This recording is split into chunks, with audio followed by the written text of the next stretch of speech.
Panchak.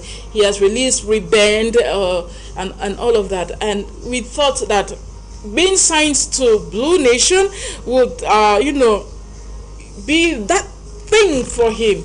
But if you look at things when he has been affiliated to Blue Nation, you realize that the publicity, the marketing that is around chorus is seemingly very low. And it is not just me who got concerned about this particular talent. We equally have Sir Bruno on social media who is concerned about it, and he says whoever is managing this guy called Chorus should put in a little more effort for his exposure and growth in the industry. Upcoming artist is not about putting on big trousers and hanging around A-list artists. Chorus is a star that needs to shine brighter this year. That is what Sir Bruno had to say as far as Chorus is concerned. So Kuda, we have an issue with talents in the entertainment industry, especially rising talents. The next minute you hear them make wave for a while, and then the next you find that they are nowhere to be found. Now, Benita, if you that particular issue is not just with the music industry. Okay. It cut across the modeling industry, cut across the movie sector as well. Because why all these things? Because you as an upcoming talent, you get signed under a label who's like the face of that label is your boss, and your boss is still in the game. Understand? When your boss signs you and the boss is still in the game, it's difficult for you to overthrow your boss or to overtake your boss. Definitely, all marketing strategy will be placed on who is ahead. Let's say, for example, you talk about Blue Nation. That is TC Panchak. Good.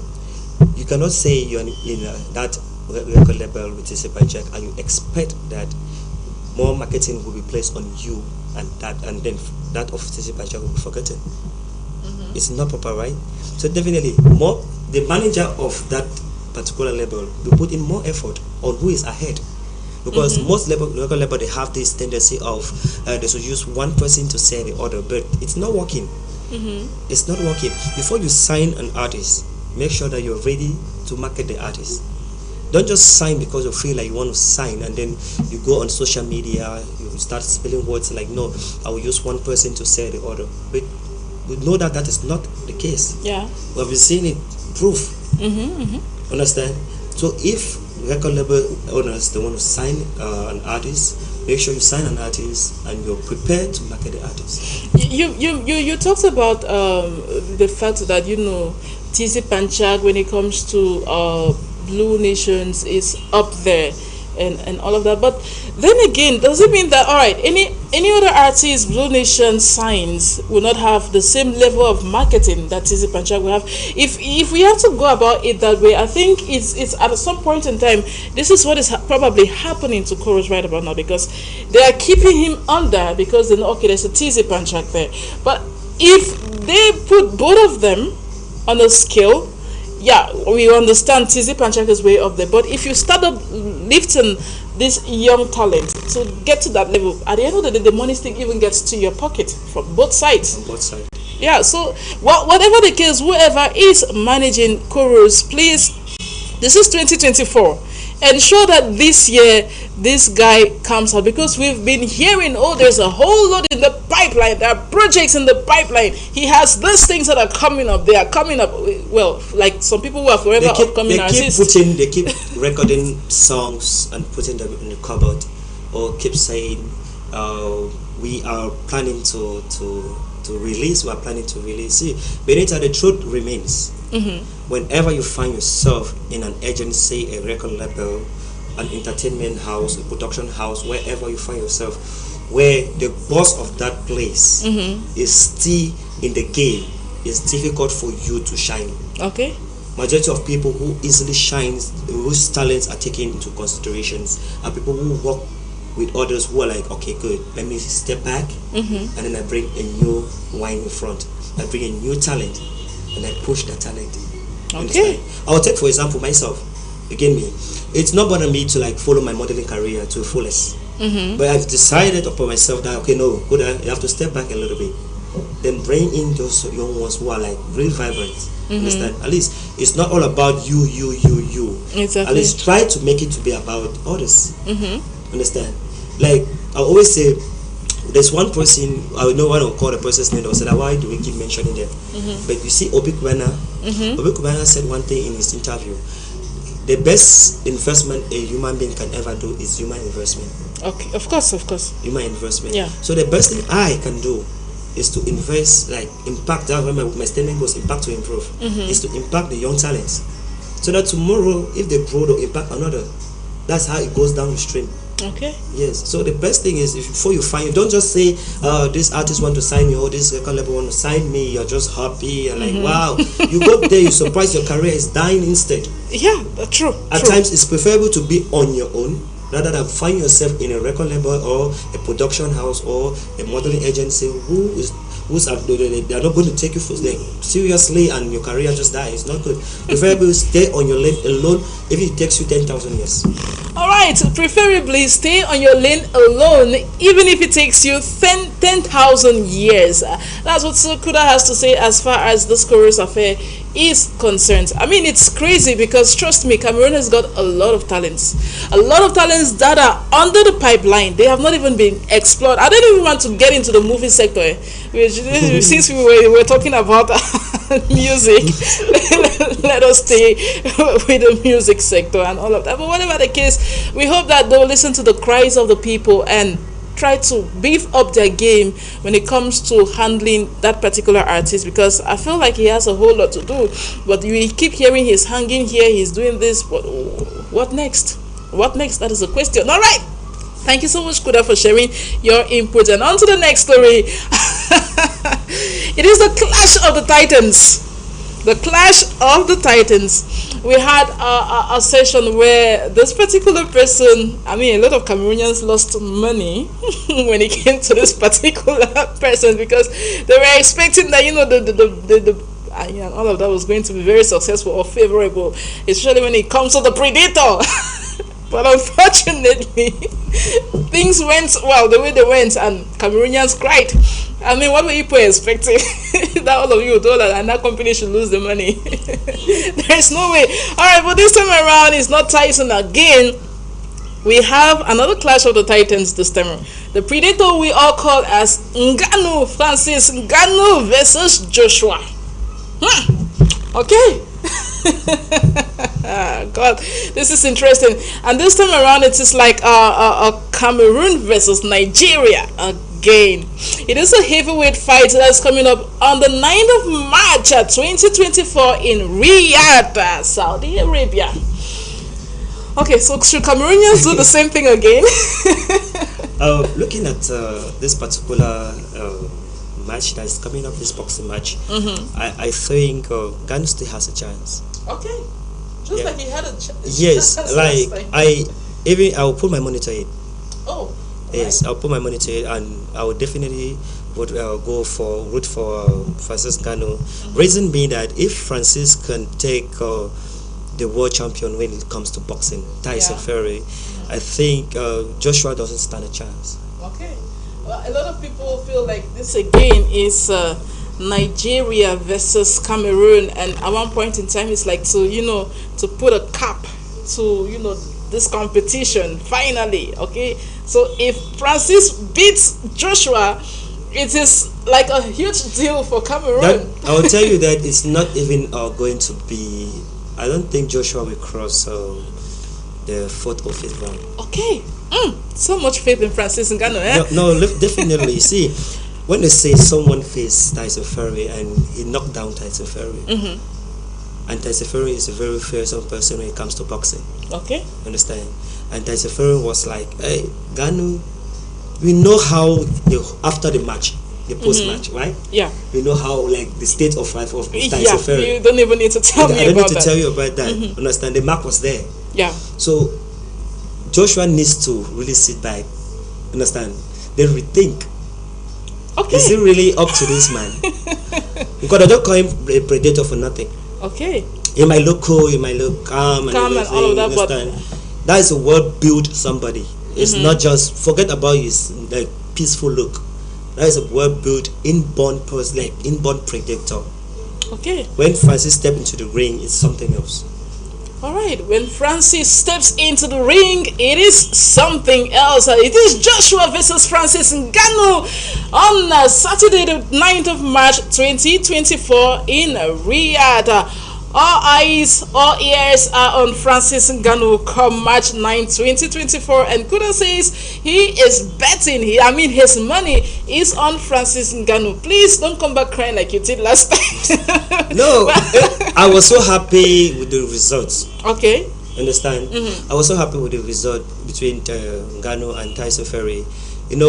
Definitely what happened was the boxing world could not just allow that to slip by. Yeah. Definitely Ngannou won the match. Yeah. Understand? Ngannou won the match. Okay, but they could not just allow like a first timer to just step in. Then it will be an abuse. Like a first timer comes in, then knock off the world champion. Like, come on, who does that? And mind you, the trainer of Ngannou, of course, is somebody very fearful. So we should like Joshua, if you're hearing my voice, please rethink. If you really love your family. Oh, okay, Joshua. If you really love your family, I will rethink. Okay, I hear you. I hear you. That could. No, 100%. That is going to knock him off. It's going to be a fight of the century. We can't wait for this to come up. Match. I just keep praying that match should come up as swiftly as possible. All right, we are going to continue with the stories again, but this time around, Koda, we are going to go out of Cameroon. Sorry, we are going to visit the Nigerian movie sector, and it's been going rampant on social media, and a lot of persons have started comparing again. I do not know why these comparisons are coming up, but hey, whatever the case, well, that is it. Now, why is this comparison coming up? It is because Funke has done it again. A tribe called Judah hit 1 billion naira as far as the cinema sector was concerned, and a lot of people went on to make posts related to this and comparing the the Cameroon entertainment industry again. There you have it. I'm just going to go back to that particular information, and they went on saying, okay, this is it. We have asked Cameroonians to, do this or put your stories on YouTube. Oh, we want to watch Cameroonian movies and and all of that. And then again, you find this lady who has put in the work. I think that's what people fail to understand. So yeah, she has put in the work, and then she is reaping from the fruits of her labor. And you find it since Cameroon cannot do anything without involving Nigeria, there we are again with a comparison about this. But what is it that these guys are doing that Cameroon is not doing? Okay, Benita, first of all, we Cameroonians, we talk more than we do. Okay. Oh. Okay. Yes, I'm very bitter with this particular issue, because when you look at the post, the tribe called Judah, when you look at, people just see 1 billion naira when it comes to cinema. Now, they don't take their time to ask some certain questions. Which company distributed that film? Okay. That is film one. Understand? Which do we have? Cameroon? Do Cameroon have a distributor? That's the first question. Okay. You understand? No, let's break it down so that at least they can understand. Fine, go ahead. Yeah. It's all yours. Go on. You understand? Film one distributed the film. Film one still distributed Half Heaven. That's what Half Heaven was all over Nigeria. Understand? Good. Which distribution company do Cameroon have? I think we have one. I think by Brenda Shea along the board chair of the Cameroon film industry. Is how many films has the company distributed? How many films? Well, that is wow. Are you understanding? Yeah, I get you. They're not bringing those distribution platforms to public. It's like, okay, I know Benita has this distribution platform, I'm working just with Benita. Okay. The thing is not visible. You understand? It's not visible. Bring it out. It's just of recent that we heard of a Crown Quintus distribution. Right? Yeah, we have Crown Quintus distribution. Good. So yeah. Understand? And we bet me, like, for facts, it's not every film that Crown Quintus can distribute or he would distribute. You understand? We need a neutral person which, like, like, let me say somebody who says, okay, just as High TV is, right? High TV can be a distributor. Okay. Understand? Good. But not somebody who also have something to do with film production. Are you understanding? Yeah, I good. get you. So, but I'm looking forward to platforms like Grey Screen, this new one that's coming up, Bayleaf TV, we have Film Room. Understand? At least if we can start from that point, we can grow. Okay. And the next thing that Cameroonians always go online and talk about is YouTube. They're forgotten about. All right. Totally forgotten about Netflix. Okay, Kuda, let's hold on with that. Let's hold on with that, right? This is going to come in during the last segment because I know you have a whole lot to talk about as far as the movie sector is concerned. Given the fact that you are equally a movie producer, you have experience, you have knowledge as far as that sphere is concerned. But whatever the case, why we celebrate with Nigeria, please avoid the unnecessary competition, right? Let us try to build something beautiful with that particular industry or the country or whatever, how you guys want to do it. All right, that said, if you're just tuning in, you are still on to Hibiz show on High Television Cameroon with me, MC Benita. We have been talking a whole lot and we've been talking about your favorite stars, and then we've got probably some few minutes to go, and so we are going to round up with this last story on at least to close this particular segment. You know, for a moment there, Kuda, I thought like 2024 is a year where we are going to be more peaceful. You get? I didn't expect that, 2024 is going to be filled with so much violence. Yeah. You understand? So now, why are we talking about this? We are going to be bringing up the issue with Askia versus Stanley Eno. Now, what happens? They had a show that performed at together, right? So Astia comes back, she goes to Facebook, and boom, she does a post where she's celebrating, with the King Kong gang, the king of King Kong and all of that. And then we were like, oh, this is good, this is nice. I mean, we feel the love and all of that. And then again, few days after, she takes down the post. She takes down the post from her social media handle. It got Cameroonians talking. Why did Askia take it down? A lot of people said, oh, it's because she is now linked to Jovi, or because she had once made a statement that anyone who comes against Jovi will have to equally face her. And people are like, because she is linked to Jovi, maybe Jovi has told her that what she has done right about now is not the right thing to do. I mean, a lot of assumptions came up, and she was like, she later on went back to explain that she is not going to deal with people who do not reciprocate the love. When she said reciprocate the love, she was expecting Stanley Eno to equally use his platform and equally post something about maybe the performance with Askia, or maybe sharing the stage with Askia. Unfortunately, she didn't do that. And now, after she did that, and it went viral on social media, Stanley Eno came up equally with a post, and he said, wrapping up the EP, the title will be Post and Delete or Instability. All right, some people felt like this were shots fired at Askia and all of that. Now, when he did that, there were lots of comments under that particular song, and there was one comment that caught the attention of a whole lot of Cameroonians. Now, that comment came from Tila Tafarai. Tila said, I think the title should be Shake Shake No Day. And then she didn't even just leave it at that. She said, any sound, any topic, any day, anytime, I am ready to drop a verse and more. This industry must grow with love. This industry must grow with love. No holding back by anyone. Light over darkness must prevail. So you can see a whole lot of things that are happening as far as the entertainment industry. The trend went on for quite a while, and then Askia comes up later on to say, trend done already stopped now, so why now? You guys should give it to me hot. My own done too much, and she laughs. The thing is, Benita, when I came across that particular post made by Stanley Eno, wrapping up the EP, and I was like, I'm one person that I don't just, I'm too busy with my own thing. Right? When I usually see everything that goes through social media. but I'm not really a fan of just concluding. Okay.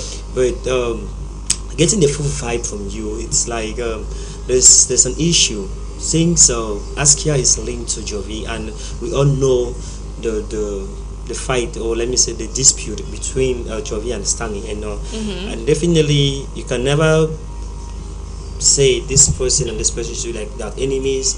Your friends are your enemies to be my enemy. That's the stupidity that we have in Cameroon. People inherit another person's enemy. Yeah.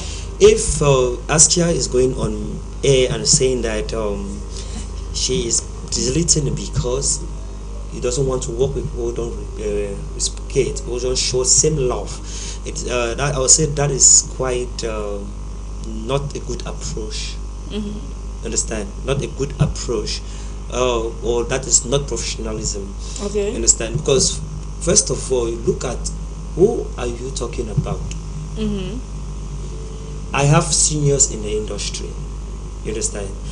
If I take a picture with them, I must not expect them to post the picture. I will simply post my picture and I keep it there. If they want to post, they will post. They post. It's not in my place to force them to post. Because if I put back this question to those who always feel like they snap with this person or they do a video with this person, if it was Askia Chris Brown, will Askia force Chris Brown to post? Okay. Are you understanding? We are getting all these things mixed up. Okay. Just because I know this person, I want the person to do the thing the way I want it to be. No. Do your part. Understand? If the person wants to do it, the person will do it without you asking. They just do your part. You are doing it. You are an entertainer. You understand? You have to show the love, spread the love. That means if they're doing that, I have to go on my social media. That means anybody that did not show the same love with me, I have to just take down the post. Like I'll just okay, you're not showing. I posted this picture, you're not posted it. I take down the post. I take it down. Understanding? Yeah, I get you. Alright, I hear you. Anyway, whatever the case, I hope that this entire issue, whether it's a publicity stunt at the end of the day, whatever the case, I hope they'll sort it out because it's crazy. And a lot of people feel that now you understand what happens when bloggers post about you and you completely ignore their post. Alright, so we are going to leave it at that. We heard what Sir Kuda said, and I hope that this will be sorted out. Alright, just do you and go. Do you and go. Thank you so much, Kuda, for talking to us more about that. Alright, so we are going to close our celebrity vibe segment for now and take you to the next, which is the Rising Stars. Yeah. On this particular platform, we shed light on Cameroonian entertainers who are doing so well for themselves. And today we decided to bring back this particular artist who has been fighting, and he is here right now. You may be wondering who that is, but I'm talking about Loic Sumfor. Yes, Loic Sumfor. We are just going to do that very briefly. We are going to talk about this particular artist very briefly. Now, he is a Cameroonian singer. He is a songwriter, and he's my month mate, February 9, 2001. Yes, for those of you who were wondering when this guy was born, he is from the northwest region, west of Cameroon, and he had his little beginnings in music. He is an Afrobeat sensation and was formally signed to Stars Entertainment, which is based in the United States of America. But along the line, Cameroonian artists versus record labels. I think that's one thing we have to talk about. Now, in 2020, Loic released the song It's You and then went on to release Maybe in 2021. And still, within that same year, he got a brand ambassador deal with the Bitcoin company Yellow Trust. 2022 was even bigger for Loic Sumfor. Remind you, Loic has been in the scene for a very long time. Now, how did this guy make it into the Cameroonian stage? Now, he did that when he released the song titled Deja Vu featuring PQT in March. Now, when he released this particular song, and a lot of persons, it went to TikTok, it went viral, and that's how it amassed thousands of views. Now, in 2022 still, he released Perfect. Now, he declared his unconditional love for, an imperfect lady, but it's just that the lyrics of those songs, we need to bring Loic Sumfor back here and we analyze that song Perfect, which had 100,000 plays on Audiomack. He extended his tentacles into the movie industry And this is where he featured the AMVCA nominated movie The Planter's Plantation. So he is not just an artist, he's equally an actor. In early 2023, he released his 6-track EP entitled District, and one of the songs titled Severally, featuring dancehall sensation I Will Sing song, made waves on social media. So if we have to look at his discography, we have in 2020 It's You, 2021 Maybe, 2022 Deja Vu, 2022 Still Perfect, and then you have EP, you have 2023 District, then you have The Grateful Heart featuring the Yuba Choir, it has Sunny Days, it has Toxic, he has Fortified, Insecurities, and Severely featuring I Will Sing song. He has been working alongside other top Cameroonian artists, and he is on his way to keep doing more and more and more. I hope we could talk a whole lot about this particular sensational artist, because Loic has come a long way. Loic has come a long way, and right now this is where Loic Somfo is, and we cannot help but be amazed at this talent that this young man portrays to the world out there. I think after Loco, we should be talking about Loic Somfo. Yeah, definitely. Yeah, we should be talking about him. So big ups to Loic Somfo there. We are just going to have a snippet of one of his songs. When we come back,